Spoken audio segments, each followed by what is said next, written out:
senhora acionou o Ministério das Relações Exteriores, agora, depois da identidade de gênero ter sido negada pelo governo americano Donald Trump. A deputada Erika Hilton é uma mulher trans, recebeu o visto agora de entrada para um evento nos Estados Unidos com o gênero alterado, portanto, para o masculino. E a embaixada americana, para contextualizar aqui para nossa audiência, informou que o governo de Trump só reconhece agora, a pedido de Trump, dois sexos, o masculino e o feminino. Queria abrir essa conversa contigo, deputada, falando sobre o que foi feito até agora. Houve ali já a informação de que a senhora teria uma ofensiva no Brasil, junto ao Itamaraty, a Câmara dos Deputados, mas fora também acionando a ONU contra essa medida de Donald Trump. O que foi feito até agora e teve algum retorno, deputada? Nós estamos tentando todas as ofensivas que estiveram ao nosso alcance. Nesse momento, nós estamos terminando de escrever a ação que será movida na ONU e também agarinhando apoio de personalidades, políticos e organizações da sociedade civil para endossarem esse nosso pedido. Agora, antes de entrar aqui na entrevista com vocês, o Itamaraty sinalizou um encontro para a semana que vem, pedindo uma agenda, horário que eu indicasse qual seria o melhor horário para que nós pudéssemos nos encontrar. Já dei indicativos, sabíamos que a semana seria mais difícil por conta do esvaziamento na Câmara dos Deputados, em Brasília de um modo geral, mas essa sinalização chegou agora recente por parte do Itamaraty. Eu também pretendo acionar a Comissão de Relações Exteriores da Câmara dos Deputados e pretendo conversar assim que retornar da viagem aos Estados Unidos com o presidente Hugo Mota para que medidas possam ser tomadas do ponto de vista também da mesa diretora. Então, essas são as ações que nós estamos construindo e fazendo nesse momento. Aí existe uma conversa também com algumas organizações dos Estados Unidos e a minha equipe tem tentado entrar em contato com alguns congressistas americanos para entender dentro dos Estados Unidos quais são as ações que nós podemos tomar, Porque existe aí uma barreira. Eu sou uma cidadã brasileira, o presidente é americano, então a gente precisa de uma interferência do chanceler e do Itamaraty, da Comissão de Relações Exteriores, para que alguma medida mais contundente seja tomada. Claro, também uma posição na ONU e na Comissão Interamericana de Direitos Humanos. Essas são as medidas e é nesse lugar que nós nos encontramos nesse momento. Deputada, a senhora, como uma parlamentar brasileira que sofreu um preconceito, a senhora acha que a Câmara dos Deputados já deveria ter se posicionado, pelo menos com uma nota de repúdio, em relação a Donald Trump?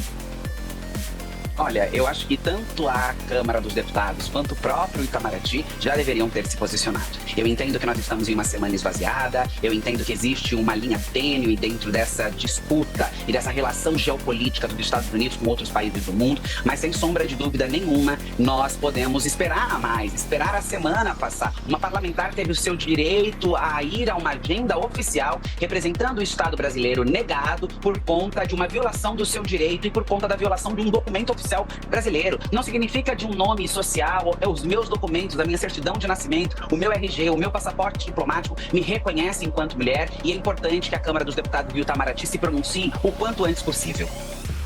Deputada, para esclarecer para a nossa audiência o que aconteceu então, a senhora tinha um visto reconhecido ali com o gênero feminino e foi alterado, é isso, para o masculino depois dessa medida oficial do governo dos Estados Unidos e a senhora, obviamente, foi pega de surpresa, Eu fui pega de surpresa e com bastante espanto. Na verdade, o processo começa já muito difícil porque a embaixada estava se recusando a dar o visto oficial porque disse que não estava entendendo que aquela seria uma missão oficial, que estava em dúvida, etc. Nós reenviamos todas as documentações pedidas, o que já soou de maneira muito estranha para mim e também para minha equipe. E na sequência de toda a documentação reenviada e aí não tendo mais uma justificativa para negar que eu estava indo sim em missão oficial representando o Estado brasileiro em uma agenda em Harvard, eles disseram que por conta da nova administração agora precisaria então mudar a minha identificação. E aí o transtorno ele ganha uma outra conotação porque é o nome feminino, a imagem de uma mulher e somente o gênero ali, a identificação de sexo é alterada,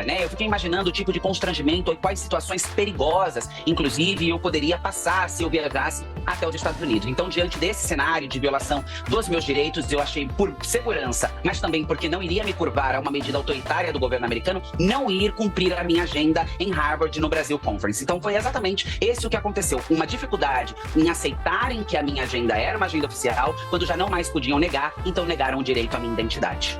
É o que a senhora disse, deputada? É uma questão até de burocracia. Imagina a senhora chegando lá com nome masculino, até fazer a identificação, depois a possibilidade de uma burocracia para esse reconhecimento, ou seja, além da questão preconceituosa, também cria embaraços para a entrada da senhora lá nos Estados Unidos. E é sobre esse assunto que eu gostaria de perguntar para a senhora. A gente tem visto que Donald Trump tem entrado em guerra com a Universidade de Harvard, com as políticas de diversidade, com as políticas de inclusão.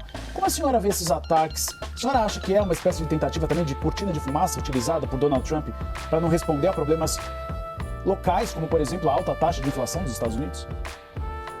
Eu só quero retificar que o problema para mim ele ainda é maior, porque não houve uma mudança no meu nome. Seria o meu nome Érica com gênero, com sexo masculino. Então eu acho que isso ainda é pior, porque a confusão ela é triplicada. Você tem uma mulher com uma aparência de mulher, nome de mulher, com códigos sociais feminino, mas em algum lugar está demarcado que não, aquilo. Então assim, a confusão ela é ainda mais profunda, porque não houve uma retificação do nome, até porque a embaixada não teria como mudar esse nome, porque ela teria que mudar o meu RG, teria que mudar o meu passaporte, teria que mudar toda a minha documentação. E aí, entrando de fato nesse aspecto dos ataques que a Universidade de Harvard vem sofrendo, os estudantes em Harvard vêm sofrendo, eu acho que é parte tanto de uma cortina de fumaça para esconder o que é o reflexo do tarifaço organizado por Donald Trump, que gerou para a economia americana, mas eu acho também que faz parte de uma política de fixação, de obsessão por algumas identidades, por alguns grupos sociais. O governo americano, no segundo dia de governo, falou frases como nós vamos destruir, abolir, eu não me lembro exatamente como foi a frase, mas nós vamos dar fim à loucura transgênero,